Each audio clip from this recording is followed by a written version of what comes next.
hi YouTubers, hi. So I am back with a 60 books in isolation. It's been a while since I've done one of these.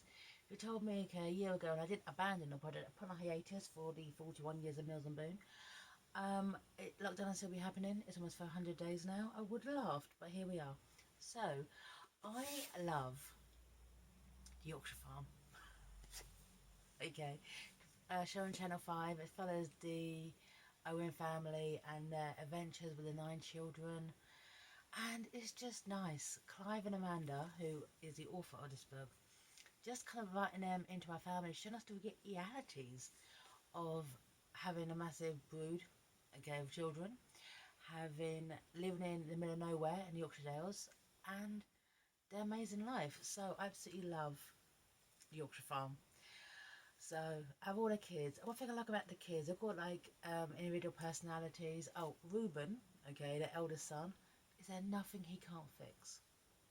I don't know.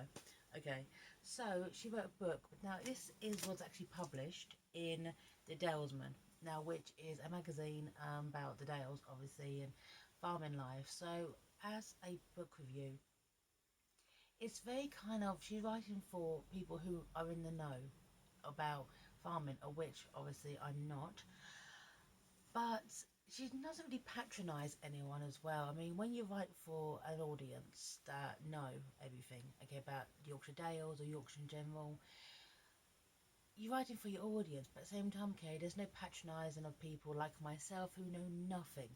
So I've never been to Yorkshire nor the Yorkshire Dales, and I'm obviously a Londoner, so do you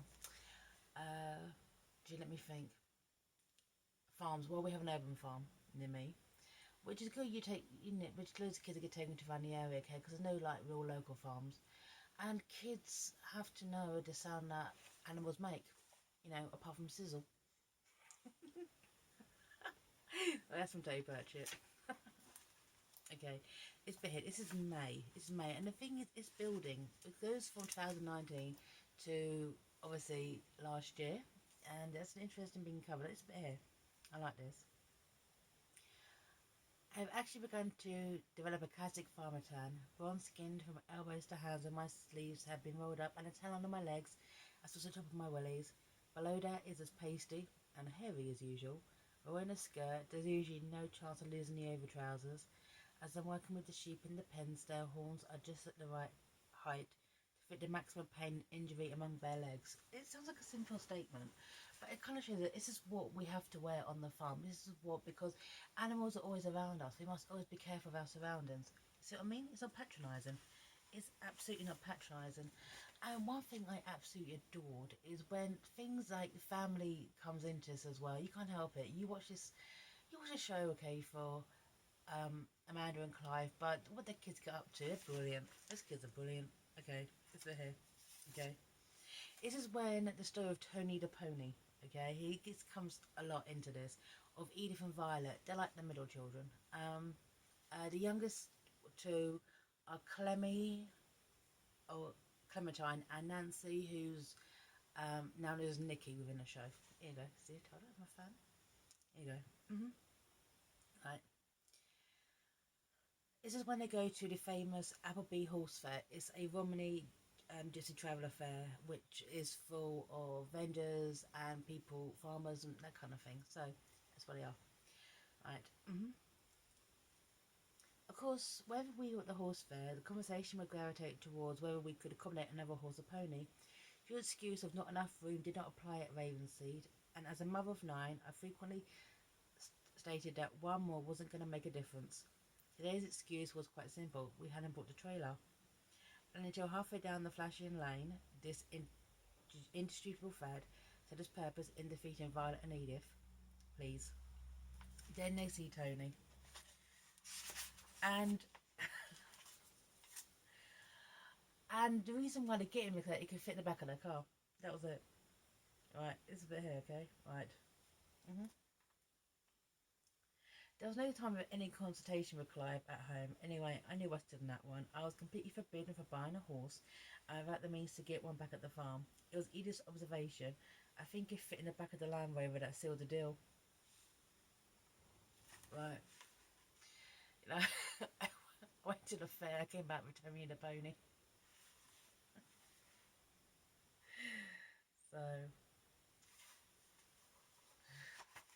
who was being played by Clementine. She rides him. It's absolutely adorable. Even in the show. Oh, one thing, honestly, but the one thing I absolutely love. I don't know why, but when you see this family out on their horses, just walking on horses and ponies, riding bareback, they don't care. It's brilliant. Oh, wearing helmets. Okay, you know, she's very insistent on that as a parent. Okay, but yeah, these kids. I just get one of the best childhoods ever. Just growing up on this fresh air, but very, very isolated as well. I mean, the thing is, even though Amanda's writing style is, she's talking about her life and her kind of family in a way, okay, it kind of reminds you of James Herriot's or Creatures Great and Small, or like that kind of thing. It kind of reminds you of that, but also the realities of farming life is always in the background. How goddamn difficult it is. Right, this bit here. I announced to my children. Oh, this chapter. Sorry, let's get the chapter right. September 2019. Here you go. Like this. I announced to the children that being a shepherdess was more than standing among the heather with your sheepdog at your side and the wind blowing through your hair. There were unpleasant and equal necessary duties to be conducted. This was to be one of them. I'm not going into much gruesome detail. All I shall say is that the issue was rectified while the children watched the procedure wild-eyed and open-mouthed. It had hardly been an hour later when the guests who had put into the shepherd's hut arrived, including a little girl of similar age to Annis, clutching a large pink apricot toy lamb. Chloe Nancy looked at the toy enviously. Annis seemed unimpressed and glanced over it with an air of nonchalance. My lamb's got a heart on it, said the little girl sweetly. My lamb's got maggots on it, said Annis. Definitely. And this is around the time, okay, where obviously, yeah, sheep have a maggot problem and their quad bikes get stolen as well. So once again, it also shows the double-edged kind of sword of their fame as well, because it started off just innocently. They did like a TV show about like living, like life living in the wild, and people responded to it so well, it became the Yorkshire Farm. It got the same kind of spin-off. But the fact is, now that Ravenseat, their home, it's gets visitors, and a place came out of nowhere, also being attacked by crime when the bikes get stolen. So it does also show the double-edged kind of sword of their fame. They kind of be thrust into the spotlight. And I like the fact, okay, that Amanda, the way she writes, she managed to kind of find a balance as well. Because obviously, you live in a place where you don't see anyone, and suddenly people are just tramping over your fields. To them, they're seeing you on a show, but that's your life. That can't be easy. I mean, that can't be easy. Oh, right. And once again, the realities as well, like this bit here. This is when it's in the summer 2019, the kids are going back to school. I don't particularly relish the idea of children going back to school. I try to stay upbeat while searching for crumpled school uniforms, modern sandwich boxes that were discarded 6 weeks previously, when it seemed that the holidays would last forever. A feeling of guilt descends when talk turns to homework and the obligatory what I did during the summer holidays essay. I regret that I didn't take them on a phone holiday. I regret that I didn't take them to the seaside or indeed anywhere. Yet I wanted to leave the farm other than the annual trip. Didn't leave the farm to go to the mugger show. The old intervention father, but no hand to the Dale. Kind of shows, okay, the impact. Okay, these Amanda and Owen are farmers. Now, farming it's a lifetime commitment. There is no breaks, okay? There is no let's take a week off and get someone, okay, to watch the farm. It shows a commitment and it shows the difficulty, obviously, as a mother. She'd love to take her children to, go on a fancy holiday, but their life and their lifestyle, that's also there as well. So she actually does feel mother guilt, and I like the fact she's very, very honest about that. She didn't choose this life, she chose this life, but her children didn't, and it's kind of like, but at the same time, her 9 kids have turned out brilliantly, right? And once again, the realities of life living at the farm, because they're in the middle of nowhere, they are so isolated, anything can happen, and they've got to figure out for themselves, okay? Right. This is when, okay, they find a frog, and the frog's been blocking up their water. There you go. Right. A burst of relief and water was flowing again, albeit a little more peaty colour than usual due to there being an airlock, and the tank sediment getting stirred up. Sidney, aged 8, got 2 notes from school the next day. The first one saying he sustained a minor injury during a juggling accident. The second one stating that he should not bring pond water to school in his reusable drinks bottle. Is it drinkable? Saying, you know, whatever. Come on. I just love that. Okay, a minor incident for juggling. Okay, for Sidney. Sidney's like the middle child, pretty much. Okay, he's a good kid. Now I just like the fact, okay, that a minor accident involving a juggling night. When you see these kids are children riding bareback on horses. These kids are children, okay, on tractors, driving tractors. Juggling? Seriously? Seriously. So, right. Right, this bit here, okay, this is when, because this is for Liddell, this is when, because obviously, as part of her, I guess I call it her brand, it's part of her brand of the Yorkshire farm. This is when, okay, a social media controversy slips in. I don't know why it amuses me, okay, because people always have an opinion, okay, this bit here, right. Right. On Sunday afternoon, I was out and about with the children, heading to the allotment and more with bags of minerals for the sheep, and when I saw, and this becomes controversial, a large number of curlings and lapwings. I grabbed my camera and photographed them, whirling and diving in the air. A curfew of curlings, I tweeted later excitedly, and a deceit of lapwings. Right.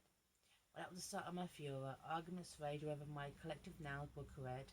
The grammar and lexical cinematic police, semantics police, what? Came down on me with their full force. Eventually, when everyone simmered down, I acknowledged that whatever you wish to call a flock of numerous birds, shedlows, ooze, or such like, was going to be acceptable and certainly cause for celebration rather than outrage. Right. A singular lone solo bird would now be a pulsating affair that we can rage about. It's kind of like, yeah, it's a murder of crows. Okay, that's what I know. A group of crows is called a murder. I don't know why. Oh well, I don't know what a group of ravens is. Okay, a deceit of lapwings. Who cares? People on social media, stop what you call them. Doesn't matter. And it's like, she knows more about them. She lives on the farm. Oh, and everyone actually know what a group of ravens is. Put in the comments. I've got no idea. This is okay. Last time I saw a bunch of ravens cables at the Tower of London. Right.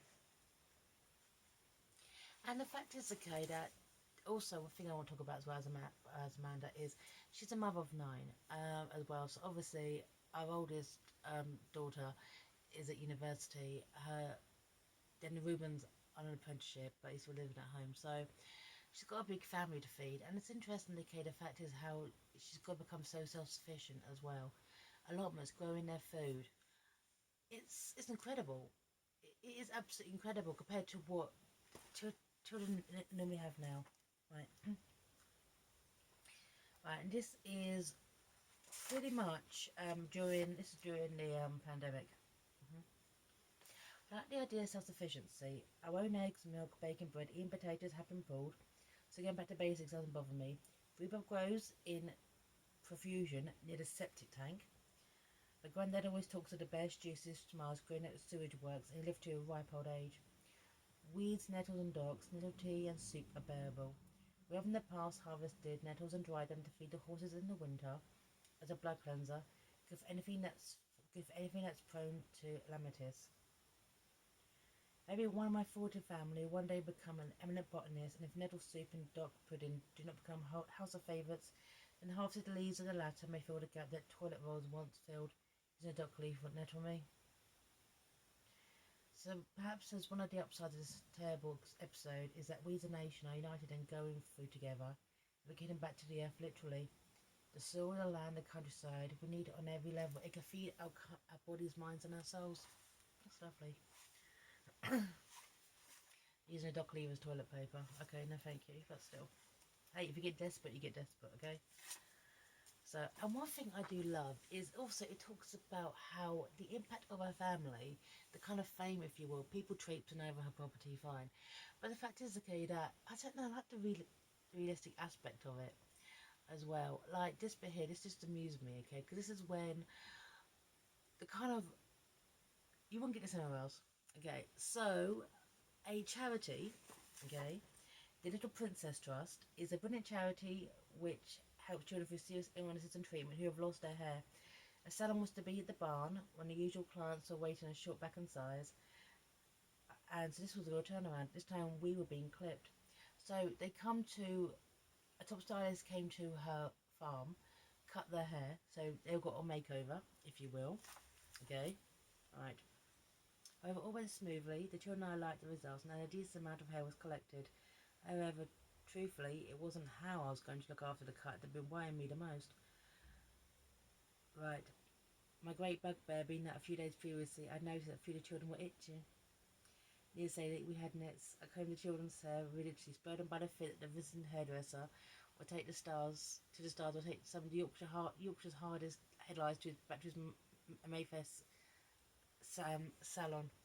I just like that. Just imagine Amanda, like, people, obviously, Princess she isolating, I guess, is she isolating?